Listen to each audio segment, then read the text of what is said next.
Good morning students. आज की theory class में हम लोग देखेंगे जो हमारे कंप्यूटर के पर्सनल पार्ट हमने पढ़ा था, जो कि हमने सिर्फ एक इंट्रोडक्शन ग्रुप में देखा था। अभी हम उसको डिटेल में एक्सप्लेन देखेंगे और मैं डिटेल में आपको एक्सप्लेन करूंगा कि क्या होता है। जैसे कि मैंने आपको पहले ही बताया था कि मदरबोर्ड, ठीक है, मदरबोर्ड जो कि हार्ट ऑफ कंप्यूटर होता है, ठीक है। तो अभी मैं आपको डिटेल में बताऊंगा कि इसको क्यों हार्ट ऑफ कंप्यूटर कहा जाता है, ठीक है। जैसे कि एक मदरबोर्ड आपके सामने रखा हुआ है। अब हम इसको विस्तार से देखेंगे। सबसे पहले देखिए मदरबोर्ड में जो सबसे प्रमुख भाग कैसे आके ऐड होते हैं। जैसे ये रहा आपका प्रोसेसर, ठीक है। यहाँ पर आपका प्रोसेसर को हम यहाँ इंस्टॉल करते हैं।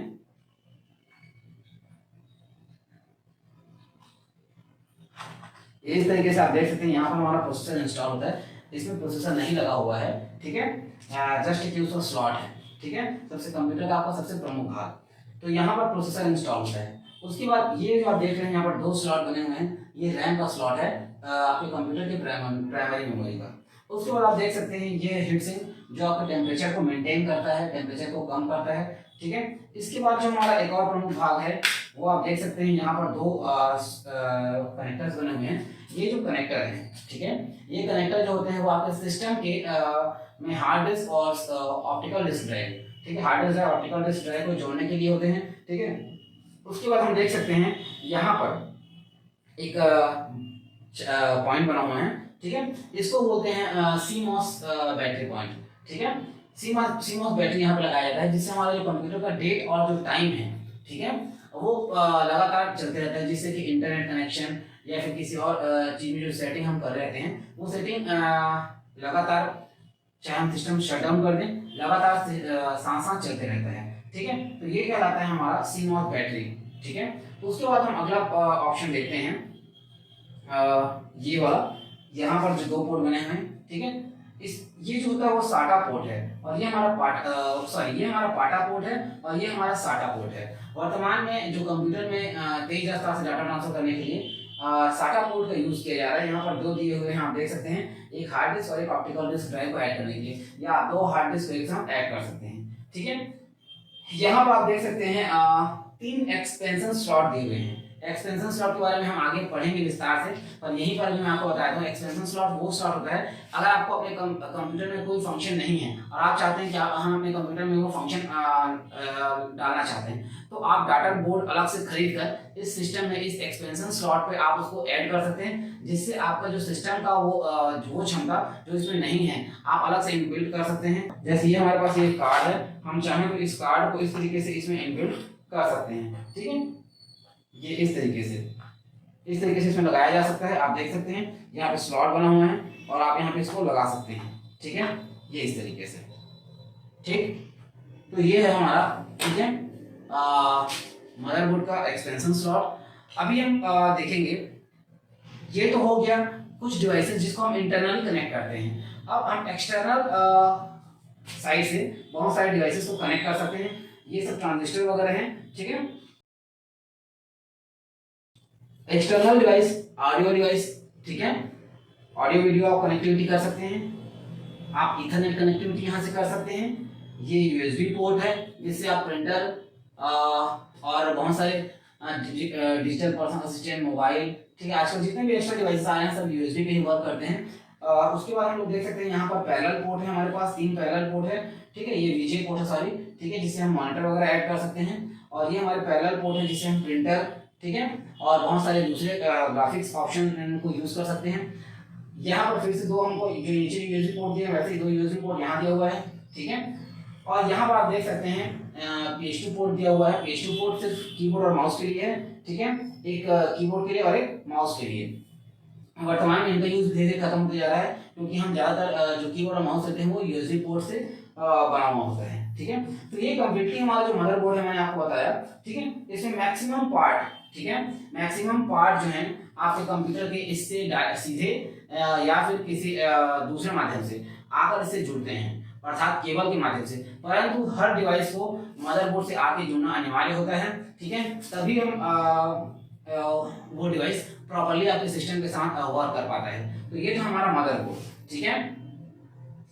मदरबोर्ड आजकल मार्केट में डिफरेंट ब्रांड के आते हैं, पर हम सभी को पता है कि बेसिकली हम जो एक ब्रांड की तरफ जाते हैं तो आसूस सबसे ब्रांडेड कंपनी का मदरबोर्ड होता है, ठीक है, जिस पर हम मतलब इजीली भरोसा कर सकते हैं। बाकी तो आप लोकल मार्केट में जाएंगे तो बहुत सारे मदरबोर्ड हैं। तो ये था हमारा मदरबोर्ड, ठीक है। अब मदरबोर्ड से हम आगे चलते हैं, क्योंकि हमने मदरबोर्ड पढ़ा है तो मदरबोर्ड के आगे मदरबोर्ड में क्या क्या लगता है उन इंपॉर्टेंट डिवाइसेस के बारे में हम देखेंगे। तो अब चलते हैं, अगला जो हमारा इंपॉर्टेंट डिवाइस था वो है हमारा हार्ड डिस्क, ठीक है। तो हमारा हार्ड डिस्क आप देख सकते हैं इस तरीके से होता है, जो कि कंप्लीटली पैक्ड होता है, ठीक है। ये हमारा हार्ड डिस्क है, ठीक है। इसमें चुंबकीय सतह होता है, जिसमें डिजिटल डाटा को बहुत ही तेजी से स्टोर किया जाता है, ठीक है, और आवश्यकता पड़ने पर एक्सेस किया जाता है, ठीक है। ये अंदर से आप देख सकते हैं, बाहर से पूरी तरीके से पैक होता है, ठीक है, अंदर से इस तरीके से होता है, ठीक है। और इसमें यहाँ पर एक प्लेटर लगा होता है, इस डिवाइस में नहीं है प्लेटर, तो मैं आपको बताना चाहूंगा कि गोल प्लेटर होता है, वही प्लेटर जिसमें चुंबकीय सतह होता है और उस चुंबकीय सतह में डाटा को स्टोर किया जाता है, ठीक है। चुंबकीय सतह में डाटा को स्टोर किया जाता है, जो कि डिजिटल फॉर्म में होता है, और जैसे जब यूजर को रिक्वायरमेंट होता है तो वो उस डाटा को एक्सेस करता है।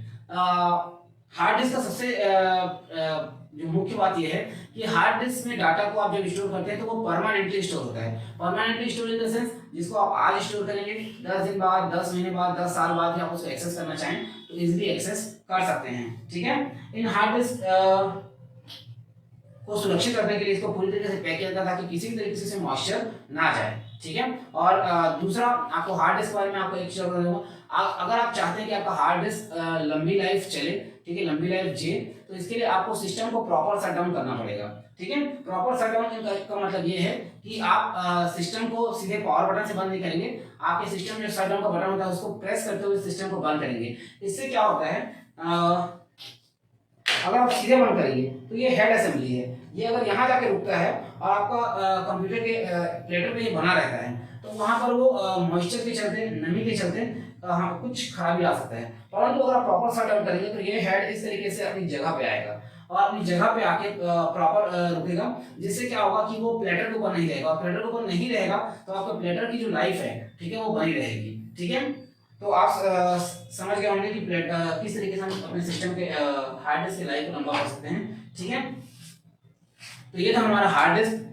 हार्ड डिस्क दो टाइप के आते हैं, इंटरनल और एक्सटर्नल, ठीक है। इंटरनल हार्ड डिस्क जो कि हमारे सिस्टम के अंदर लगा होता है, और अगर आपको कभी रिक्वायरमेंट ऐसा होता है कि आपको बाहर से हार्ड डिस्क लगाना है तो यूएसबी पोर्ट के का यूज करते हुए आप बाहर से हार्ड डिस्क लगा सकते हैं, ठीक है। मैं आपको अगला डिवाइस इसके बारे में बताना चाहूँगा, वो है हमारा डाटा कार्ड। अगर आपको अपने कंप्यूटर में किसी सुविधा को बढ़ाना है तो आप अलग से एक कार्ड लगाते हैं, जो कि इस तरीके का हो सकता है, जैसे ग्राफिक्स, साउंड, ठीक है, इथरनेट कार्ड, ये देख सकते हैं ग्राफिक्स का कार्ड है, ठीक है, और ये देख सकते हैं इसमें ग्राफिक्स प्लस साउंड दोनों के लिए हुआ है, मल्टीमीडिया और साउंड, ठीक है।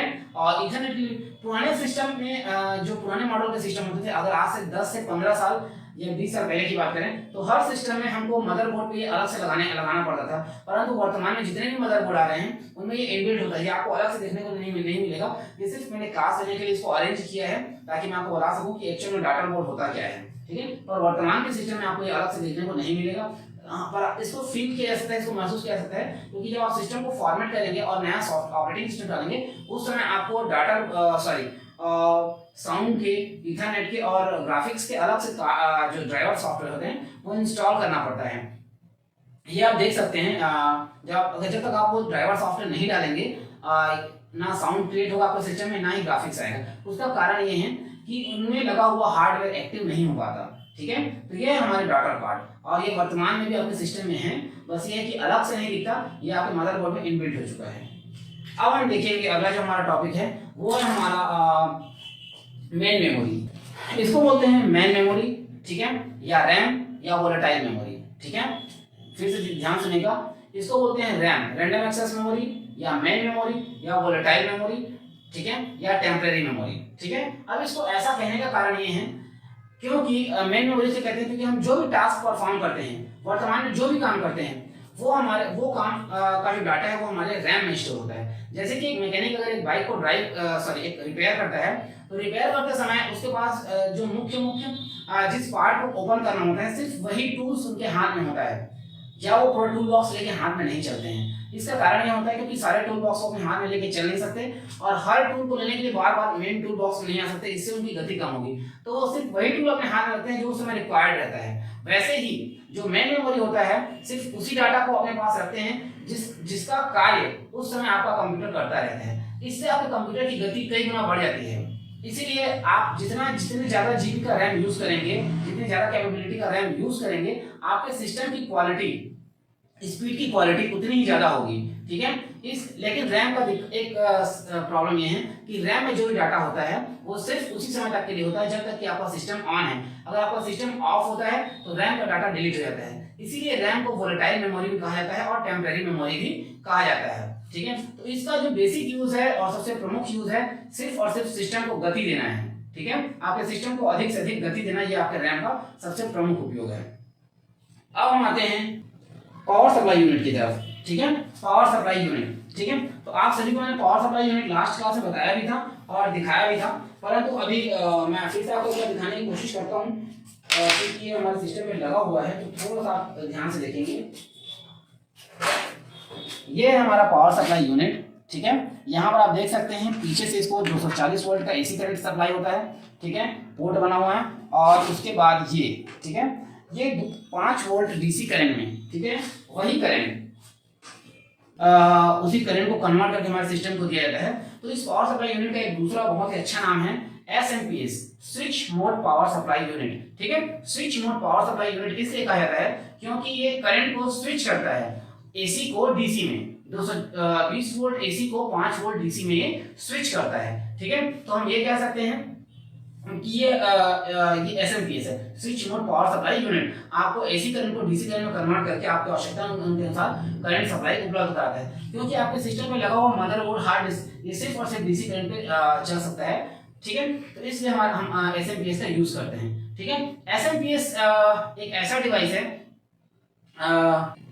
जिसके डैमेज हो जाने से आपके सिस्टम का पूरा सप्लाई बंद हो जाता है। ठीक है। और आपके सिस्टम में किसी प्रकार का आगे का जो टास्क है वो पूरा नहीं हो पाएगा। ठीक है। तो इसको भी हम प्राइमरी यूनिट में काउंट करते हैं। इसके बाद हम देखेंगे आगे हमारा है वीडियो कार्ड और साउंड कार्ड। ठीक है। वीडियो कार्ड और साउंड कार्ड। तो वीडियो कार्ड और साउंड कार्ड अभी जस्ट हमने 2 मिनट पहले डाटा कार्ड पढ़ा, उसी का ही भाग है। डाटा कार्ड मतलब वो कार्ड जो आपके सिस्टम में जो एक्स्ट्रा फंक्शंस है उसको बढ़ाता है। ठीक है। और वीडियो कार्ड और साउंड कार्ड उन्हीं डाटा कार्ड के टाइप हैं। तो मैंने आपको अभी जस्ट 2 मिनट पहले बताया, फिर से एक बार बताता हूँ। ठीक है। ये हमारा देख सकते हैं वीडियो कार्ड और ये हमारा video card plus sound card, इसमें दोनों ऑप्शन दिए हुए हैं। ठीक है। जैसे जैसे कोई चीज एडवांस होती जाता है उसके फंक्शंस मतलब उसमें फंक्शंस को बढ़ाया जाता है। जैसे ये है सिर्फ वीडियो के लिए और वीडियो प्लस साउंड। अब ये वीडियो कार्ड और साउंड कार्ड करते क्या है? साउंड कार्ड वो कार्ड है जो हमारे बाहर से जो साउंड है उनको कैप्चर करके एनालॉग साउंड को डिजिटल साउंड में कन्वर्ट करके आपके कंप्यूटर को देता है। बिल्कुल वैसे ही, ठीक है, क्योंकि हम माइक्रोफोन के थ्रू ये इनपुट कराते हैं, वैसे ही बिल्कुल डिजिटल साउंड को एनालॉग साउंड में कन्वर्ट करके स्पीकर के द्वारा साउंड को आपके लिए उपलब्ध कराते हैं। तो ये होता है हमारा साउंड कार्ड। इसके बाद हम चलते हैं वीडियो कार्ड की तरफ। तो वीडियो कार्ड वो कार्ड होता है, ठीक है, जो कि आपके सिस्टम के पिक्चर क्वालिटी को सबसे इंप्रूव करता है और आप जो भी ग्राफिक्स प्रिपेयर करना चाहते हैं, चाहे मूवी बनाना चाहें, चाहे MP4 बनाना चाहें, ठीक है, आप जो भी बनाना चाहते हैं, ठीक है, 3D इमेज, 2D इमेज, इन सब इमेज को बनाने के लिए हमको ग्राफिक्स कार्ड हमारे सिस्टम में होना आवश्यक है। विदाउट ग्राफिक्स कार्ड आप कोई भी इमेज तैयार नहीं कर सकते अपने कंप्यूटर सिस्टम में। तो ये होता है हमारा साउंड कार्ड। अब हम चलते हैं एक्सपेंशन स्लॉट की तरफ, ठीक है, एक्सपेंशन स्लॉट, ठीक है। तो अभी जस्ट मैंने मदरबोर्ड में आपको दिखाया है एक्सपेंशन स्लॉट क्या होता है, ठीक है। तो ये जो स्लॉट होते हैं, ठीक है, एक्सपेंशन कार्ड अलग चीज होता है, कार्ड जिसको हम इसमें लगाते हैं, जैसे अभी मैंने आपको बताया, और एक्सपेंशन स्लॉट वो होता है वो खांचे जिन पे हम एक्सपेंशन स्लॉट को कार्ड को लाकर लगाते हैं। आप देख सकते हैं यहाँ पर 3 बना हुआ है, यहाँ पर एक और बना हुआ है, ताकि हम अपने सिस्टम के फंक्शंस को और बढ़ा सकें, वो एक्सपेंशन स्लॉट कहलाता है, ठीक है। तो ये था हमारा कंप्लीटली कंप्यूटर के पार्ट्स के बारे में डिटेल, ठीक है। अभी हम और कुछ पार्ट्स बचे हुए जिनके बारे में अगली क्लास में आपको विस्तार से बताएंगे। तब तक के लिए आप इतना प्रिपेयर करिए। धन्यवाद।